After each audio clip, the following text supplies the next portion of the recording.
Here we have a ball sitting motionless at the top of a ramp. Let's call this ball 1.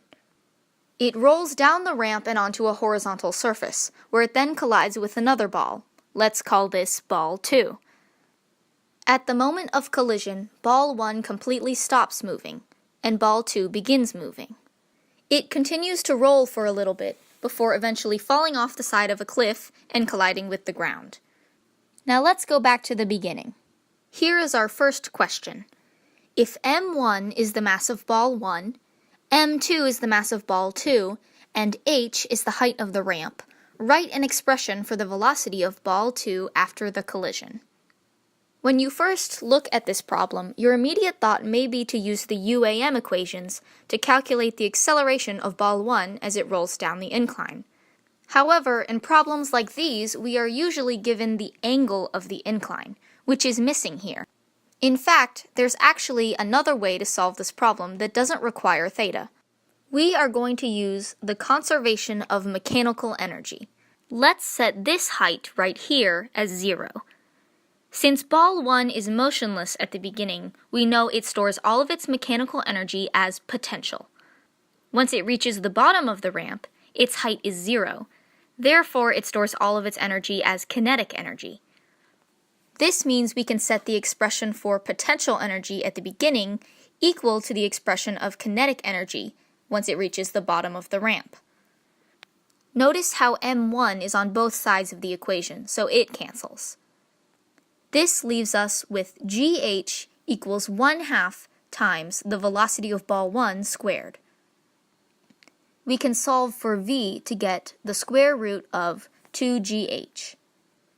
Next, we can use the law of conservation of momentum to determine how fast ball 2 will be going. Since ball 1 stops moving completely at the collision, its momentum before the collision must be equal to ball 2's momentum after the collision. We can solve for v2 and plug in our value of v1 to get this expression. Now let's move on to the next part of the question. If the ramp in the problem is switched out for one of this weird squiggly shape, will the expression that we just found be the same, or will it be different? Let's go back to the idea of conservation of mechanical energy. Specifically, the potential energy part at the beginning. Even though the ramp is a different shape, h still remains the same, which means our value for the potential energy will also be the same. This is because energy is a state function. It doesn't matter how the ball got to where it is, only that it's there. Changing the shape of the ramp changes the ball's route, but it doesn't change where it begins and where it ends. Therefore, the amount of energy at the beginning and end remains the same.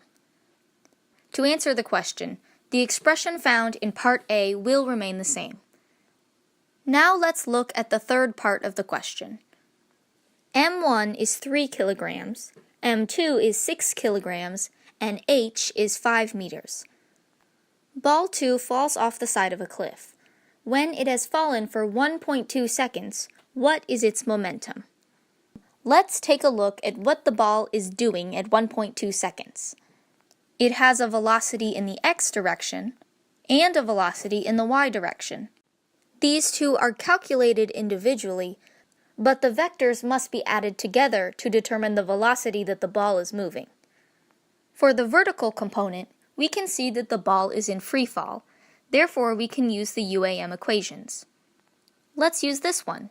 Velocity final equals acceleration times time plus velocity initial. In this case, our velocity final will be our velocity in the y direction. And our velocity initial is 0, since the ball doesn't begin moving vertically until it's already started falling. For the purposes of this problem, we are going to use 10 meters per second squared as our value for the acceleration due to gravity. Plugging in these values, we get our velocity in the y direction is equal to 12 meters per second. Now let's move on to the horizontal component. While the ball is in free fall, there's nothing causing it to accelerate in the horizontal direction. Therefore, it remains constant. So it turns out we don't have to do any more work. We already found it. Plugging in all our values, we get the velocity in the x direction is 5 meters per second. Now let's go back to our vectors. If we add our velocity in the y direction and in the x direction, we get a right triangle. Therefore, the total velocity is found by using the Pythagorean theorem. This gives us 13 meters per second. The last thing we have to do is actually answer the question, which was to find the ball's momentum. Its mass is 6 kilograms, and its velocity is 13 meters per second. Therefore, it has a momentum of 78 kilogram meters per second. Now let's take a look at the major concepts used in this problem.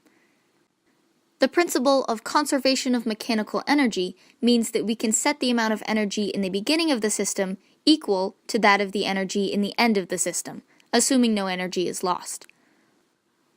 The principle of conservation of momentum allows us to calculate what happens when two things collide.